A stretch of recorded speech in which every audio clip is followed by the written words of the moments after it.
물론 어떤 목사님은요 말라기 3장 10절과 11절 말씀을 가지고 11조 해야 복받아, 11조 하지 않으면 재앙을 당해서 어려움 당해, 11조 안 하고 버티면 그것보다 더 많이 뺏어가. 제가 어렸을 때 이런 설교 꽤 많이 들었거든요. 이렇게 설교하는 분이 있습니다. 물론 하나님의 약속이 이 안에 있기 때문에 아주 틀린 건 아닙니다. 그런데 상당히 틀렸습니다.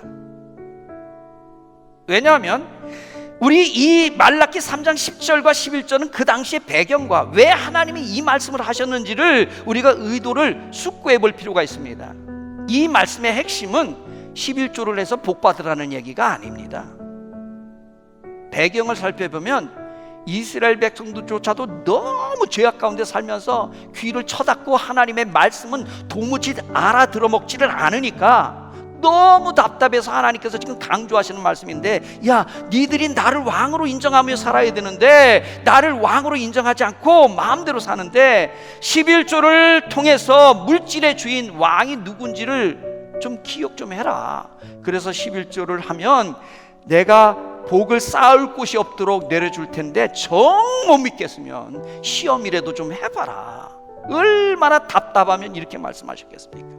그래서요 오늘 우리가 현실을 보면요, 여러분 11조를 안 해도 불신자 중에, 예수 믿지 않은 사람 중에 11조를 안 하는데 큰 부자들이 있어요. 또 11조 정말 잘하는 교인들 중에서도 가난한 사람이 있습니다. 일반적으로 11조를 하면 하나님께서 복 주시는 건 맞습니다. 그런데 때로는 신앙의 훈련을 위해서 11조를 철저하게 해도 물질의 어려움을 당할 수가 있더라는 거예요. 그럼 말라기 3장 10절과 11절의 핵심은 뭐냐? 이게 복을 받느냐 못 받느냐의 문제가 아니에요. 왕이 누구냐의 문제예요. 아멘. 당시에 이스라엘 백성들조차도 너무나 하나님을 왕으로 모시지 않으니까, 야, 물질의 주인은 하나님인데 그러니 11조를 들려서 이제 물질의 주인이 나라는 것을, 하나님이라는 것을 좀 증명 좀 해라, 이 말씀이었던 거죠. 그래서 혹시 우리 교회 성도들 중에 어떤 분이 목사님 복 받기 위해서 11조를 드려야 됩니까? 라고 저에게 질문하면 저는 아니라고 대답할 겁니다. 그럼 목사님 재앙을 피하기 위해서 11조를 드려야 됩니까? 라고 말하면 이 또한 저는 아니라고 대답할 겁니다. 11조는 근본적으로 복을 받기 위해서 드리는 것이 아닙니다. 그럼 11조를 안 하면 이런 질문이 생기겠죠. 하나님의 말씀에 하라고 했는데 안 하면 하나님의 말씀을 어기는 것 아니에요? 예, 어기는 건 맞습니다. 그런데 우리가 이것만 어기고 사나요? 그것 말고 수두룩하게 어기고 살아요. 수두룩하게 죄짓고 삽니다.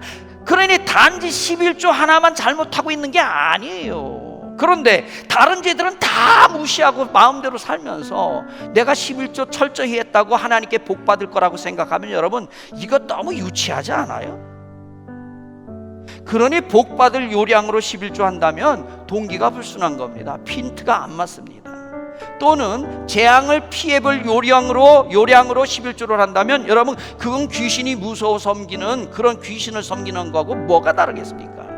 그런 식이라면 11조를 하든 안 하든 별 의미가 없습니다.